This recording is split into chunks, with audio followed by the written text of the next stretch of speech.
Okay, for your viewing pleasure, I'm here in Fontana. This is, I forget, this is near Jurapa Valley, the shopping center. Here's a Starbucks, and this is a young man that just went in, that lives outside, lives in the streets with the dogs.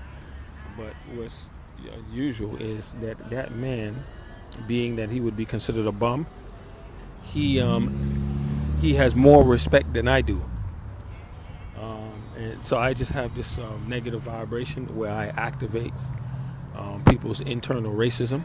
So I'm going to show you for your viewing pleasure racism at its worst, where we complain about law enforcement and policing and all that.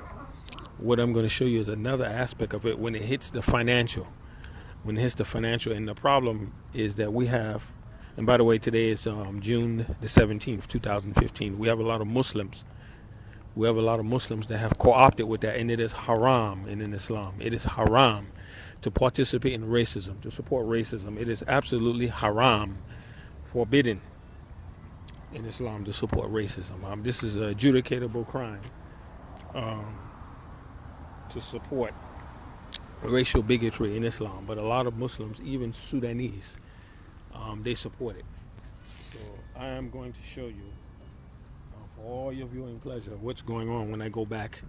And the thing is, one, I owe money on this car. I could be reported into the authorities if the enterprise. Oh, and by the way, what I want to tell you is Enterprise Rental, car rental, has been one of the staunchest supporters of Afro-American causes. I mean, minority causes, not only Afro-American, Latino, and other causes, and ascendancy. One of the biggest supporters has been Enterprise Rental Car. 7 LHE 089 or 086, whatever. Afro-American gentleman pulled off, because you have a lot of Afro-American law enforcement and others who are not on the side of people of their own ethnic group, who are not on our side. So the case in point of my complaint, my point, seeing this woman, there's a black woman sashaying around, but as soon as she saw me, she got angry. Her whole demeanor changed when she saw me.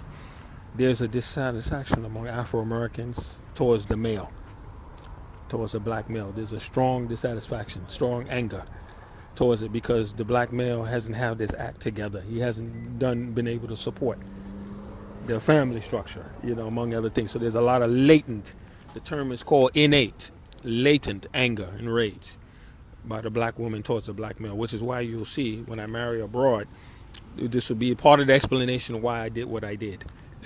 6 ZRX 214. Yeah, this is why I did what I had to do what I do. There's no compassion. There's no empathy for you, even though you could be a good specimen. There's no mercy for you. They want to support seeing you getting locked up, detained, all that kind of stuff. And then they bite their lip in anger, like, good for you. You deserve it, nigger. So they niggerize you. It's a term, I call it niggerize. Just like you put spices. Someone niggerized. So I was in there, and I was getting torn up when I was in the Starbucks over here. Torn up by the eyes by a Latino man who looked like he was a law enforcement type, with that type of shave, with that haircut. Yeah, torn up. And right now, the hacking incidents involving Asia and Russia and all that, it's true. It's true. We're getting hacked like hell. But don't feel sorry for good old Uncle Sam, because I'm one of the citizens where hacking has been used to attack me by entities, by agencies. See this man here, who you be considered a bum? He has more respect. He live in the street, and he got more respect. He got far more respect than I got. Yeah, way more respect. Mostly because he's a Caucasian man. He's a white man. Yes, not because of just because he's a good guy. No. See, so a lot of Afro-American ethnics, we are not wanted here in the United States. They don't want us around in this country anymore. Yeah, and the ethos is personified by law enforcement.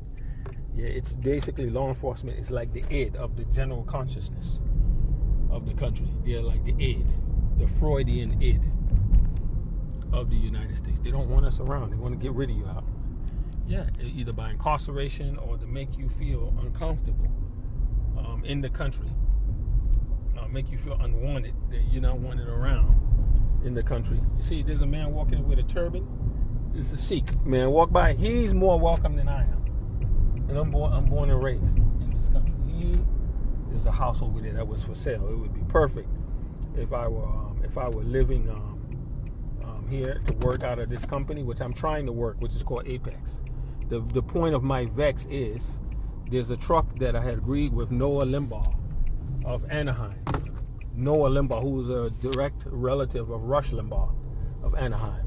People in San Francisco who are Caucasian liberal attorneys told me if you get any point of contention, he said, I wouldn't put anything past a Limbaugh being as conservative as they are as far as working with the authorities.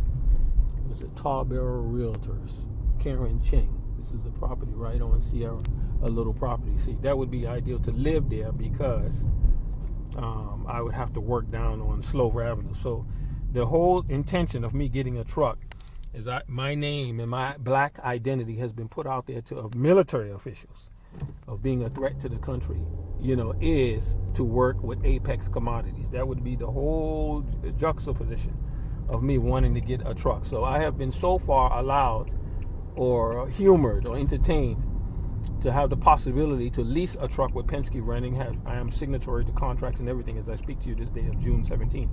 Since April I've been trying, but I've had no support from the Muslim community at large. No support from the Muslim community. And I can't even tell them how much money I would make, because if I tell them, then they would really get envious. Those Muslims who are mostly of Indo-Arab ancestry is the worst. And then Indo-Pakistanis. But Indo-Pakistanis have been the best. Indo-Pakistanis have been the best of them and the most practical. The most sanguine of them is the Indo-Pakistanis. But the harshest behavior to me has been the Arabs.